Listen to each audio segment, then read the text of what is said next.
Recently, I talked about infinite and finite, or heart and mind. This one, I want to talk the same idea, but using the case of the Shin Buddhism. It's called the Pure Land Buddhism.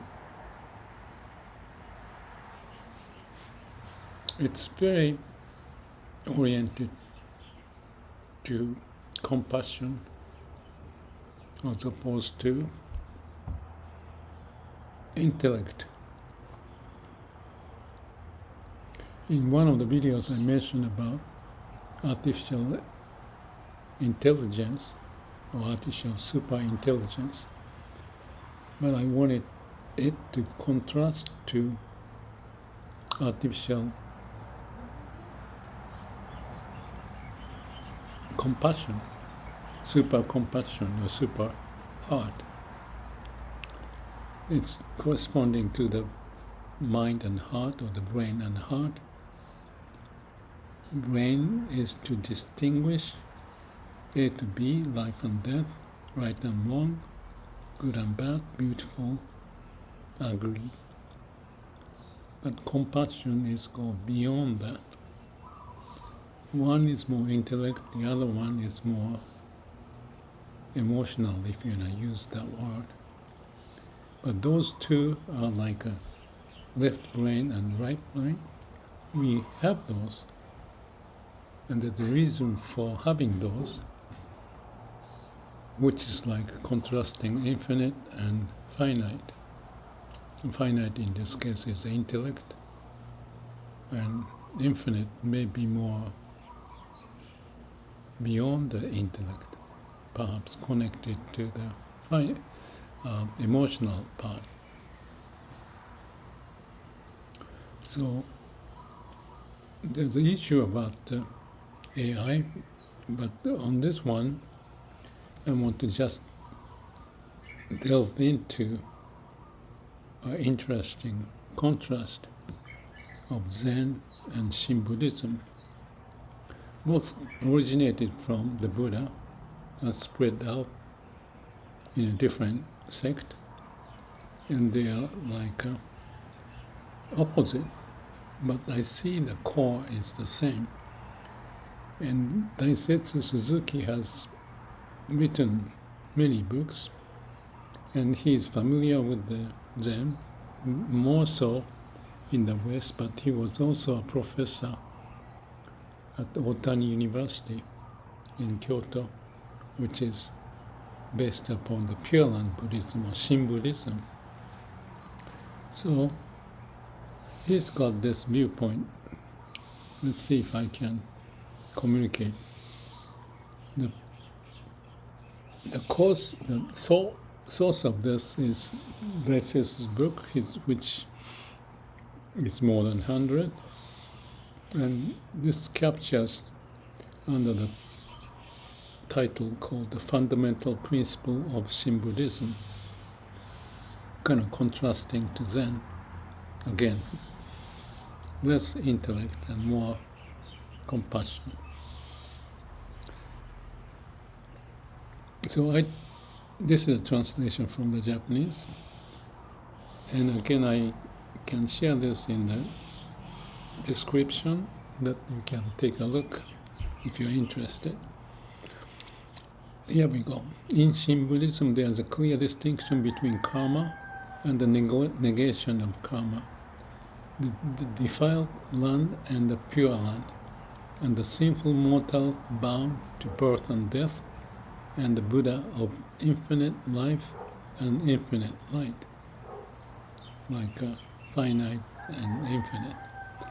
This dualism permeates the entirety of Shin doctrine and is indeed one of its defining characters.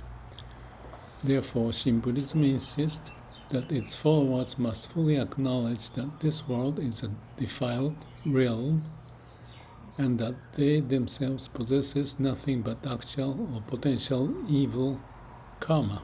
Maybe a strong sentence, but that's what it says.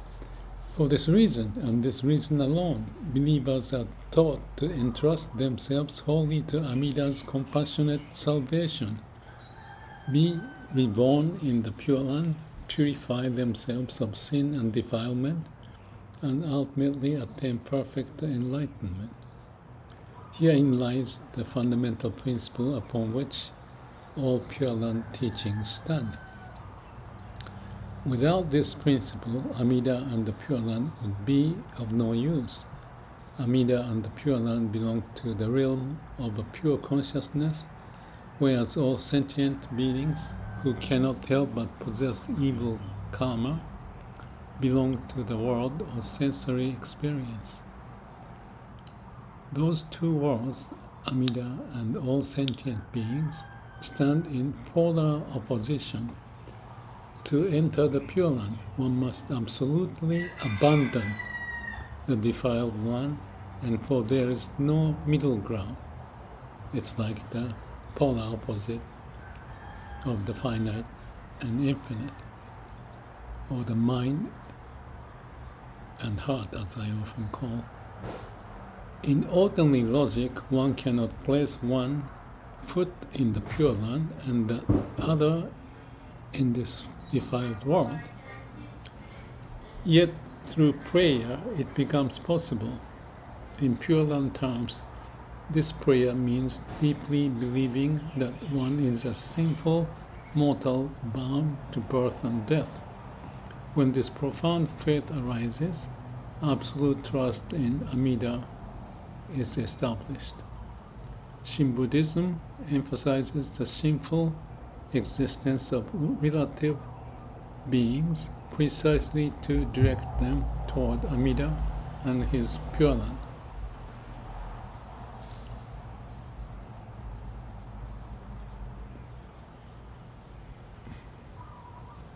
Let me just jump ahead so that I skim through this.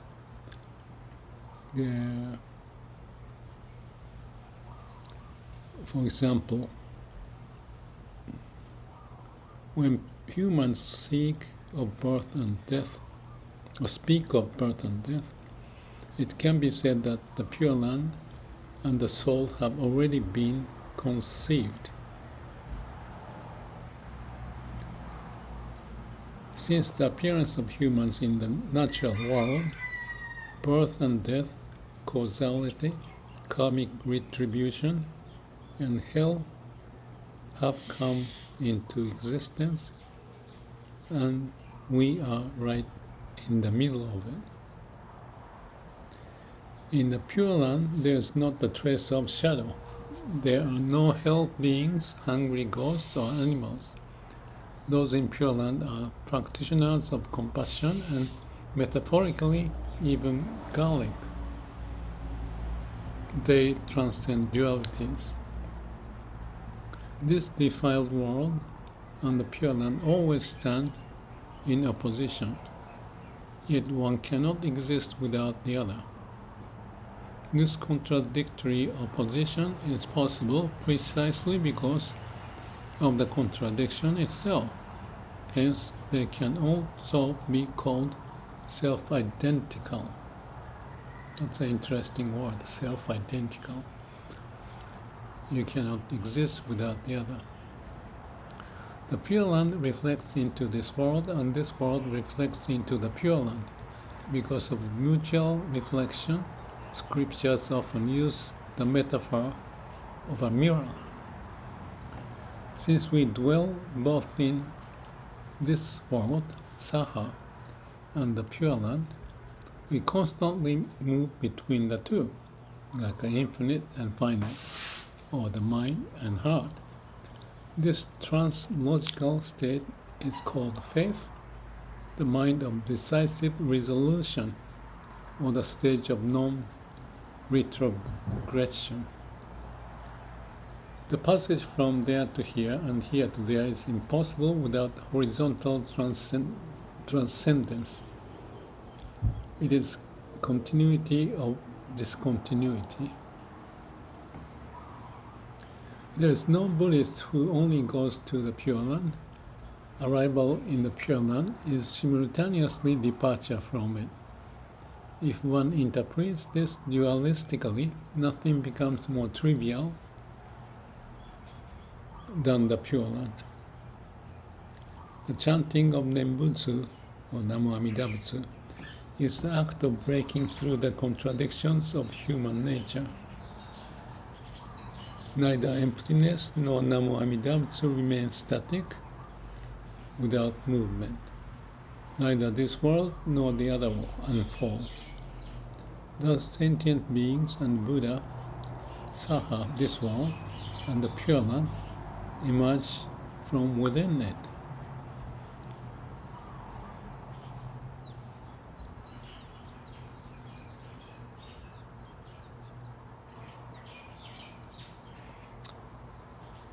Pure Land is this very world. Even as we live like this, we are all in the Pure Land. But to say we are in the Pure Land does not mean we are only there. It means the Pure Land is this very Saha, or this world.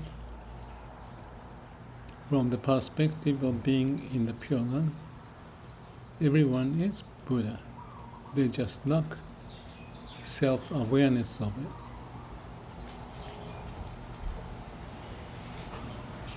So here I call it the fundamental principle of Shin Buddhism, contrasting and the paradoxical relationship of mind and body, or finite and infinite. One does not exist without the other. To realize that is the way. Like I mentioned, that we need to connect to the root at the center, as the Tao Te Ching pointed, and have that as a home, or I call it eternal home. We can still experience with our mind, but with a root inside of us. And to me, that two-dimensional structure of infinite and finite, or the infinite is like heart, and finite being the duality in our mind. That's who we are. And there's a way to connect or transcend to see all. That's the point for Pure Land sect of Shin Buddhism, but also correspond to Zen. Although Zen may have more intellectual element, therefore more intelligence, compared to the Shin Buddhism, which is give away the intellect and throw ourselves into Pure Land, Amida's hand, so to speak. It's a total devotion to that. And to me, Myokunin represent how it can be done. As I shared in the case of Saichi, he talks about his funeral, death of him, to be taken care by Amida Buddha, and going to Pure Land, he says, and he comes back to this world, back and forth. Posted thousands of poems, a layman who couldn't very write well. But that also indicates not too much depend on the intellect and say Namu Amida Butsu. Zen and Pure Land somehow seems like an interesting pair, and the fact that Daisetsu is sharing those two aspects, as if looking at the picture from different angle, but come to the same center or the core of our being and live accordingly, as if it's our eternal home. So that's the principle of Shin Buddhism, and also I compare to Zen, just for your information.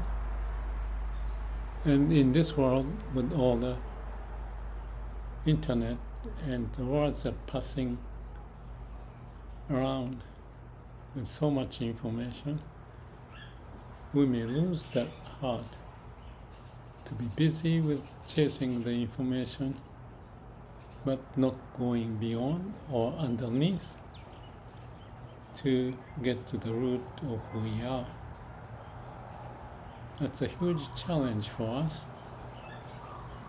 hopefully to evolve further,